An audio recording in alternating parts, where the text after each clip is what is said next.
Okay, let's switch gears a bit as we wind down and focus on two key challenges to implementing telework. The first pertains to what's called the flexibility paradox. That is, how do you find the right balance between giving workers autonomy while also maintaining control over their work and performance?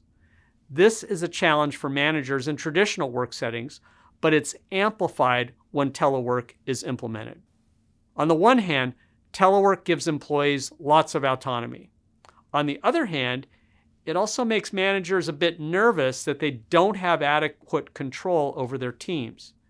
As you recall from our early case study of the real estate investment fund, management was afraid they'd lose control, though they knew telecommuting was in their employees' best interest during the pandemic.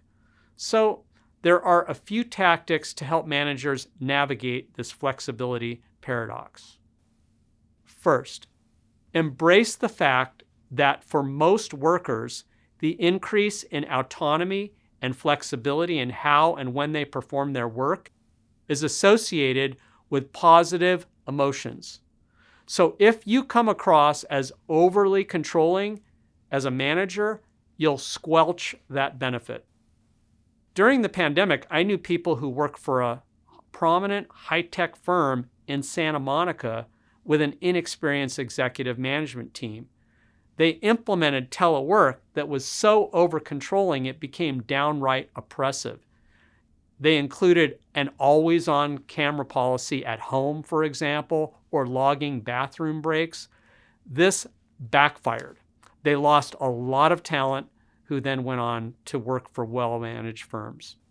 Second, recognize employees do need to be above a certain threshold of self-leadership and self-management skills to glean these benefits.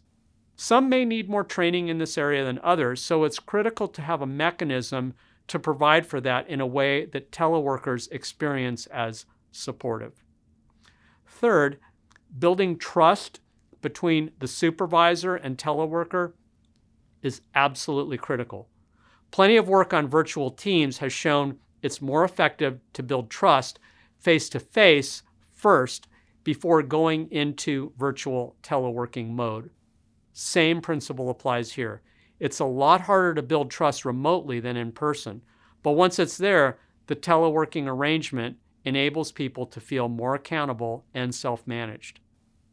So the way to navigate the flexibility paradox is with coordination that's based on mutual trust, sharing information, providing supportive rather than controlling or micromanaging leadership.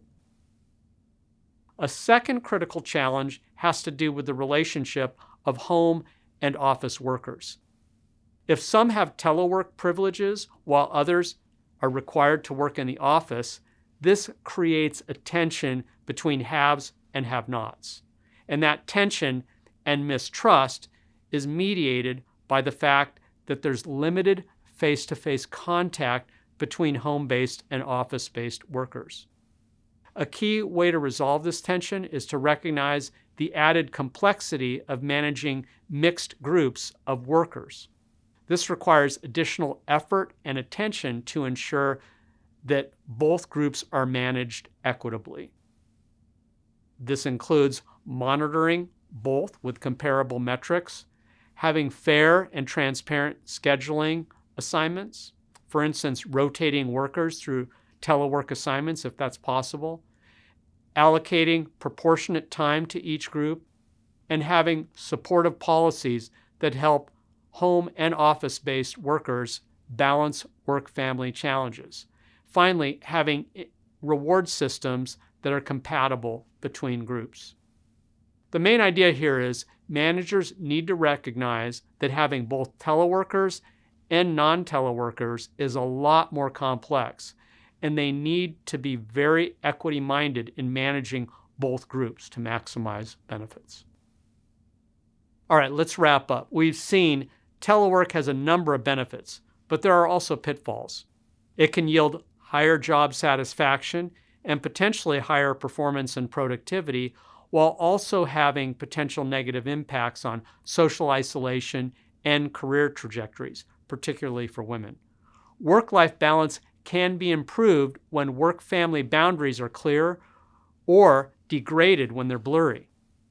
There also are challenges in balancing control and autonomy and managing two types of workers. We've learned some key principles to enhance the benefits and reduce the pitfalls of telework, specifically work that requires less coordination where workers are self-motivated and don't need as much interaction, and in contexts with clear work-family boundaries are a better fit for telework. Negative impacts on careers also need to be managed through extra assignments and impression management. Finally, managers need to build trust through supportive practices and training that aren't perceived as overly controlling. And the complexity of managing both home-based and office-based workers need to be given extra effort and attention to ensure both groups are treated equitably.